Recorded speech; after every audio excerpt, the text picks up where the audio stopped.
Capítulo 5. Na manhã marcada para a visita do almirante e da senhora Croft a Kellynch Hall, Anne achou muito natural fazer a caminhada quase que diária até a casa de Lady Russell e manter-se à parte até que tudo estivesse terminado. Mais tarde, achou muito natural lamentar ter perdido a oportunidade de vê-los.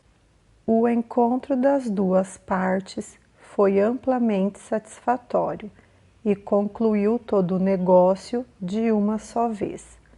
Cada uma das damas estava previamente bem disposta a um acordo e, portanto, só tinha olhos para as boas maneiras da outra, e no que se refere aos cavalheiros, reinou entre eles um bom humor tão cordial, uma generosidade tão aberta e confiante da parte do almirante, que não poderia deixar de influenciar Sir Walter, o qual, aliás, induzido pelas lisonjeiras afirmações do Sr. Shepherd, segundo o qual o almirante o conhecia de fama como um modelo insuperável de boa educação, se comportou com grande distinção e polidez.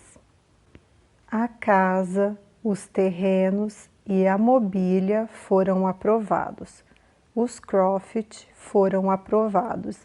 As condições, os prazos, tudo estava correto, e os escrivãs do Sr. Shepherd foram postos para trabalhar, sem ter havido sequer uma diferença preliminar a modificar em toda a escritura. Sir Walter, sem hesitar, declarou o almirante o marinheiro mais bem apessoado que jamais vira, e chegou a dizer que se o seu próprio criado pessoal tivesse penteado o cabelo dele, não se envergonharia de ser visto com ele em nenhum lugar. E o almirante, com complacente cordialidade, observou a esposa no caminho de volta através do parque. Estava certo de que logo chegaríamos a um acordo, minha querida, apesar do que nos disseram em Tolten. O baronete não é um gênio, mas parece ser boa pessoa. Cumprimentos recíprocos que mais ou menos se equivaliam.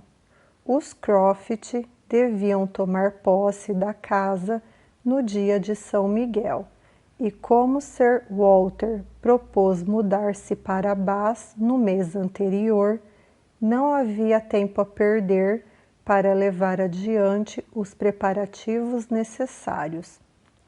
Lady Russell, certa de que não permitiriam que Anne participasse de modo algum da escolha da casa em que iam habitar, era muito contrária à ideia de vê-la mandada para fora dali tão rapidamente, e queria tornar possível que ficasse para trás até que ela mesma a levasse a Bath depois do Natal.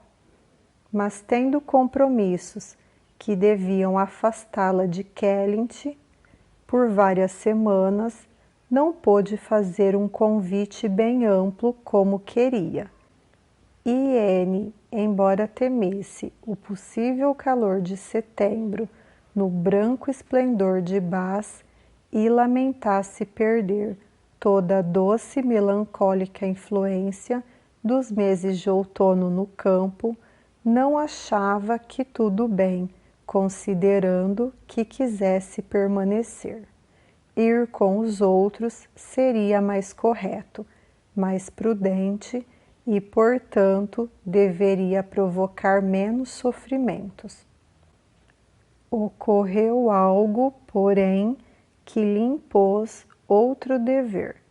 Mary, muitas vezes um pouco abatida e sempre muito preocupada com as próprias lamúrias e sempre habituada a exigir a presença de Anne quando algo não ia bem, estava indisposta. E prevendo que não teria um único dia de saúde em todo o outono, suplicou, ou antes exigiu, pois aquilo não era um pedido, que ela viesse a Uppercross College e lhe fizesse companhia em vez de ir a Bath. Não posso ficar sem Anne, assim raciocinava Mary, e a resposta de Elizabeth era: então tenho certeza de que é melhor a Anne ficar, pois ninguém vai precisar dela em Bath. Ser requisitada por ser útil, embora num estilo inadequado, pelo menos é melhor do que ser rejeitada como completamente inútil. E Anne, feliz por verem nela alguma serventia, feliz por lhe atribuírem um dever preciso e, sem dúvida, longe de lamentar que o cenário de tudo aquilo fosse o campo e sua própria terrinha, aceitou ficar com prazer. O convite de Mary resolveu todos os problemas de Lady Russell, e assim logo foi resolvido que Anne não ia a Bath até Lady Russell levá-la, e nesse interim viveria ora em Uppercross Cottage e ora em Kellynch Lodge. Até aí tudo ia perfeitamente bem, mas Lady Russell ficou quase chocada quando de repente veio a saber que algo havia dado errado numa parte do plano de Kellynch Hall, a saber que a senhora Clay fora convidada a ir a Bath com Sir Walter e Elizabeth, como uma importante e valiosa auxiliar desta em tudo que teria de enfrentar. Lady Russell lamentava profundamente que tal medida tivesse sido tomada, algo que a deixava atônita, magoada e amedrontada. E a afronta que aquilo representava para Anne, por ser a senhora Clay considerada tão útil, enquanto Anne era tida como absolutamente imprestável, agravava ainda mais a situação. Anne, por seu lado, já se acostumara àquela afronta, mas percebia a imprudência daquele arranjo tão nitidamente quanto Lady Russell. Com uma boa dose de silenciosa observação e um conhecimento que muitas vezes desejava que fosse menor, do caráter do pai, estava ciente de que era mais do que possível que aquela intimidade tivesse as mais sérias consequências para a família. Não imaginava que o pai tivesse no momento ideias desse tipo. A senhora Clay tinha sardas, um dente saliente e um punho deformado, sob o que ele fazia continuamente comentários severos na ausência dela. Ela era jovem, porém, e certamente tinha uma boa aparência geral, e com uma mente aguda e maneiras sempre agradáveis, possuía atrativos infinitamente mais perigosos do que os meramente físicos. Anne estava tão impressionada com a gravidade do perigo que não podia deixar de tentar torná-lo perceptível à irmã. Tinha poucas esperanças de ser bem-sucedida, mas Elizabeth, que no caso de tal revés ficaria em situação muito mais lastimável do que ela própria, jamais teria motivos de repreendê-la, por não ter sido avisada de nada. Falou e pareceu apenas ofender. Elizabeth não podia imaginar como uma suspeita tão absurda pudesse passar pela sua cabeça, e indignada respondeu que cada uma das partes interessadas conhecia perfeitamente sua situação. A senhora Clay, disse ela enfática, jamais se esqueceu de quem é, e como conheço melhor os sentimentos dela do que você, posso garantir que sobre o assunto casamento eles são especialmente delicados e que ela reprova toda desigualdade de condição e de berço mais veementemente do que a maioria das pessoas. E quanto ao papai, não me parece que ele, que por nossa causa se manteve solteiro durante tanto tempo, devesse ser objeto de suspeitas agora. Concordo que, se a senhora Clay fosse uma mulher bonita, poderia ser errado mantê-la tão próxima de mim. Não que alguma coisa neste mundo, tenho certeza, pudesse induzir papai a fazer um casamento desigual, mas isso poderia fazê-lo infeliz. Mas a coitada da senhora Clay, que com todos os seus méritos nunca pôde ser considerada mediocremente bonita, eu realmente acho que a pobre senhora Clay pode permanecer aqui em perfeita segurança. É de imaginar que você nunca tenha ouvido papai falar das desgraças do aspecto físico dela, embora eu saiba que você ouviu isso 50 vezes. Aquele dente e aquelas sardas. As sardas não me repugnam tanto quanto a ele. Eu sei de um rosto que não estava materialmente desfigurado por elas, mas ele as abominava. Você deve tê-lo ouvido falar das sardas da senhora Clay. Não há defeito físico, replicou Anne, que modos agradáveis não possam aos poucos fazer aceitar.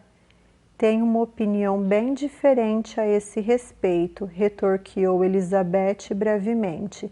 Maneiras agradáveis podem valorizar um rostinho bonito, mas não podem modificar um rosto insignificante. Seja como for, como estou mais envolvida no caso do que qualquer outra pessoa, considero plenamente desnecessário os seus conselhos sobre o assunto. Anne não tinha nada a acrescentar, feliz porque o caso estava encerrado e não completamente desesperançada de ter feito algum bem. Elizabeth, embora magoada com a suspeita, podia tornar-se mais alerta depois da conversa. A última tarefa da carruagem de 4 cavalos foi levar Sir Walter, a senhorita Elliot e a senhora Clay a Bath. O grupo estava muito animado. Sir Walter condescendeu em cumprimentar com reverências todos os constrangidos rendeiros e camponeses, os quais fora indiretamente sugerido que deviam apresentar-se para as despedidas, e ao mesmo tempo Anne se dirigiu com uma espécie de desolada tranquilidade a Kellynch Lodge, onde devia passar a primeira semana. Sua amiga não estava mais animada do que ela. Lady Russell sentiu demais essa ruptura da família. a respeitabilidade deles era-lhe tão cara quanto a sua própria, e a conveniência diária com eles se tornara preciosa como um hábito. Era doloroso ver seus jardins desertos, e ainda pior, prever as novas mãos em que cairiam, e para fugir da solidão e da melancolia de um vilarejo tão alterado e não estar presente quando o almirante e a senhora Croft chegasse, decidira fazer que a sua própria ausência da casa começasse quando se separasse de Anne.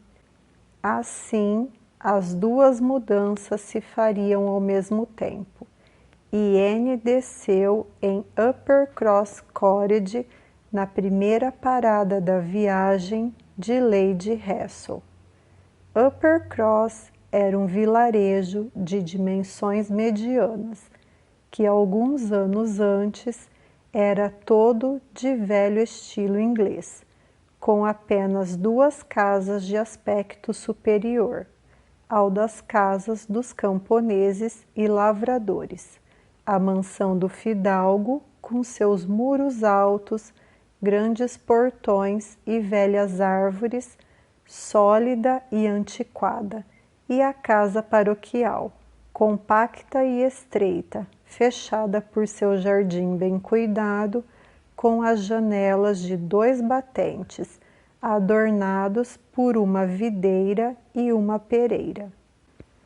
Mas, por ocasião do casamento do jovem fidalgo, o vilarejo sofrera melhorias, com uma das casas de colonos, sendo elevada à condição de chalé para servir de residência a ele, e Uppercross Cottage, com sua varanda, janelas à francesa e outros ornamentos, tinha iguais probabilidades de atrair os olhares do viajante que o aspecto mais sólido e imponente da casa grande, cerca de 1/4 de milha mais adiante. Ali, Anne se hospedara com frequência, conhecia os costumes de Uppercross tão bem quanto os de Kellynch.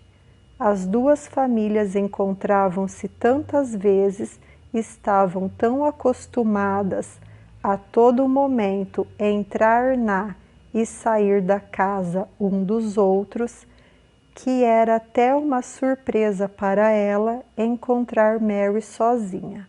Mas estando sozinha, era mais do que normal que também estivesse indisposta ou deprimida. Embora mais prendada do que a irmã mais velha, Mary não tinha a inteligência ou o equilíbrio de Anne. Quando estava bem e alegre e recebia a devida atenção, era animadíssima e tinha um excelente humor, mas qualquer indisposição a abatia completamente. Não suportava a solidão e, tendo herdado boa parte da presunção dos Elliot, estava sempre inclinada a somar aos outros problemas o de se imaginar desdenhada e maltratada. Fisicamente era inferior a ambas as irmãs, e mesmo na flor da juventude, só alcançara a condição de ótima menina. Estava agora deitada num sofá desbotado da bela salinha de estar, cuja outrora elegante mobília fora aos poucos se desgastando sob a influência de 4 verões e 2 crianças, e a chegada de Anne saudou-a assim. Então, finalmente você chegou. Estava começando a achar que nunca mais ia vê-la de novo. Estou tão mal que nem consigo falar. Não vi ninguém a manhã inteira. Sinto muito por encontrá-la indisposta, tornou Anne. Você me mandou tão boas notícias na quinta-feira.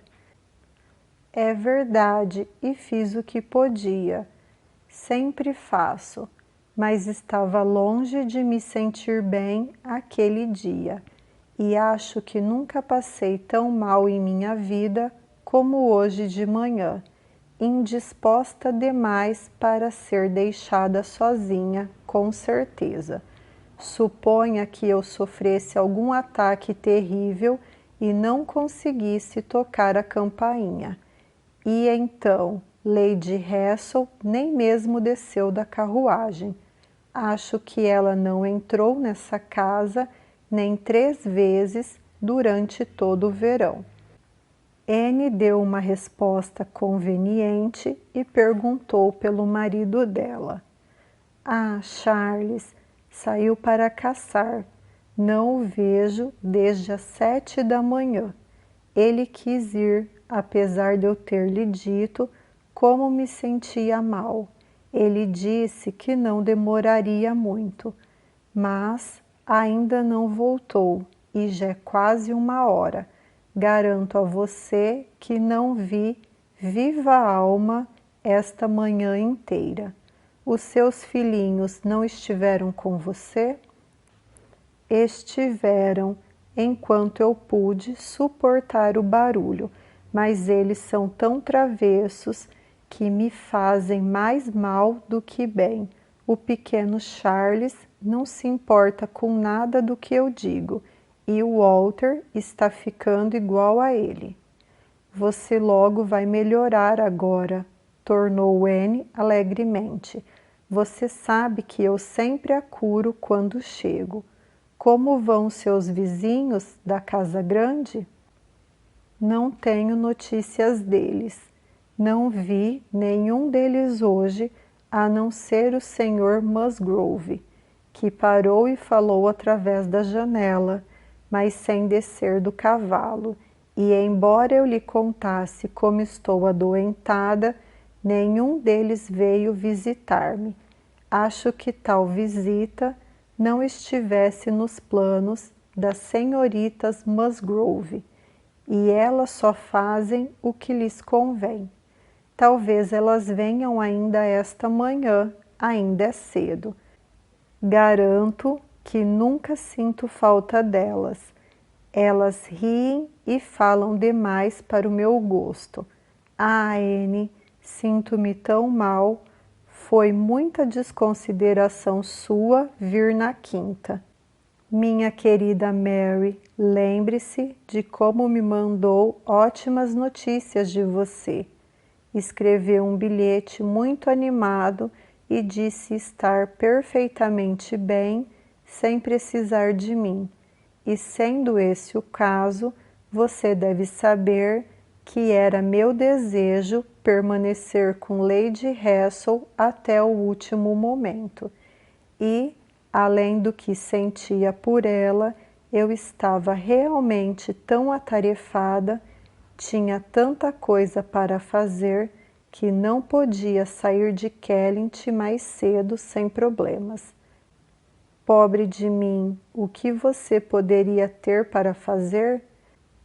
Muitíssimas coisas, eu lhe garanto, mais do que posso lembrar num só momento, mas posso enumerar algumas delas. Tenho trabalhado numa cópia do catálogo dos livros e das pinturas do papai. Fui diversas vezes ao jardim com Mackenzie, tentando entender e fazê-lo entender quais das plantas de Elizabeth são para Lady Hassel. Tive também de resolver todos os meus probleminhas pessoais, de dividir os livros e as partituras e de fazer todas as minhas malas por não ter entendido a tempo o que fora decidido sobre os carros. E houve algo mais difícil que tive de fazer, Mary, ir a quase todas as casas da paróquia para uma espécie de despedida. Disseram-me que eles queriam isso, mas tudo isso exige muito tempo. Ah, muito bem. E depois de uma breve pausa, mas você não me perguntou nada sobre o nosso jantar de ontem com os Pulo. E você foi? Não perguntei nada porque concluí que você deveria ter sido obrigada a cancelar o jantar. Ah, sim, eu fui. Eu estava muito bem ontem. Não tinha problemas nenhum até hoje de manhã. Teria sido muito estranho não ir. Estou feliz em saber que você estava bem e espero que se tenha divertido. Nada demais. A gente sempre já sabe como será o jantar e quem vai estar presente. E é tão incômodo não ter sua própria carruagem. O senhor e a senhora Musgrove me levaram e estava tão cheia, os dois são tão gordos e ocupam tanto espaço, e o senhor Musgrove sempre vai na frente. E lá fui eu, esmagada no banco de trás, com Henrietta e Louisa, e acho muito bem provável que a minha doença de hoje se deva a isso. Um pouco mais de perseverança na paciência e de alegria forçada da parte de Anne produziram quase a cura de Mary. Ela logo conseguiu sentar-se no sofá e começou a ter esperança de levantar-se até a hora de jantar. Em seguida, esquecendo-se de pensar naquele problema, já estava no outro lado da sala a arrumar um vaso de flores. Comeu, então, um prato de carne fria e em seguida se sentiu bem o bastante para propor um passeio a pé. Aonde vamos? Disse ela quando estavam prontas. Acho que você não vai querer ir à casa grande antes que eles venham ver você. Não tenho absolutamente nada contra isso, retorquiu Anne. Nunca me passaria pela cabeça ter tanta cerimônia com gente que conheço tão bem como a senhora e o senhor Musgrove. Ah, mas deveriam vir visitar você o mais rápido possível. Deveriam perceber o que lhe é devido como minha irmã. Podemos, porém, ir e ficar com eles por um tempinho, e quando acabarmos, podemos apreciar o passeio. Anne sempre considerara muito imprudente esse estilo de relacionamento, mas desistira de combatê-lo, por crer que, embora houvesse de ambas as partes contínuos motivos de atrito, nenhuma das famílias podia agora passar sem isso. Assim, à casa grande elas foram, para permanecer por meia hora sentadas na salinha quadrada e antiquada, com um tapetinho e um assoalho reluzente, a qual as atuais filhas da casa vinham aos poucos, dando certo elegante ar de confusão, com um grande piano forte e uma harpa, floreiras e mesinhas em todos os cantos. Ah, se os modelos dos retratos pendurados na parede, revestida de madeira, se os cavalheiros em veludo azul e as damas em cetim azul vivessem o que se passava, soubessem daquela derrocada de toda ordem e elegância. Os retratos pareciam observar tudo aquilo pasmos. Os Musgrove, como suas casas, estavam em fase de transformação, talvez de progresso. O pai e a mãe tinham o velho estilo inglês e os jovens o novo. O senhor e a senhora Musgrove eram gente muito boa, cordiais e hospitaleiros. não muito educados e de modo algum elegantes. Seus filhos tinham mente e maneiras mais modernas. Era uma família numerosa, mas os dois únicos adultos, salvo Charles, eram Henrietta e Louisa, mocinhas de 19 e 20 anos, que haviam trazido da escola em Exeter toda a costumeira bagagem de prendas e eram agora iguais a milhares de outras moças que vivem para serem elegantes, felizes e alegres. Suas roupas eram requintadas, seu rosto bonitinho, seu humor excelente, suas maneiras descontraídas e agradáveis. Em casa gozavam de certa autoridade e fora da simpatia geral. Anne sempre as considerara algumas das criaturas mais felizes que conhecia. Mesmo assim, poupada como todos nós somos, por certo cômodo sentimento de superioridade, do desejo de mudar de lugar com elas, ela não abriria a mão de sua mente mais refinada e culta, por toda a alegria delas, e nelas só invejava aquele aparentemente perfeito bom entendimento recíproco, aquele bem-humorado afeto mútuo que conhecera tão pouco em suas próprias relações com as irmãs. Foram recebidas com grande cordialidade. Nada parecia ir mal na família da Casa Grande, que era, como Anne muito bem sabia, a última a dever ser condenada. A meia hora passou-se agradavelmente em conversas e não se surpreendeu nem um pouco ao ver ambas as senhoritas Musgrove se juntarem a elas para o passeio, a um convite especial de Mary.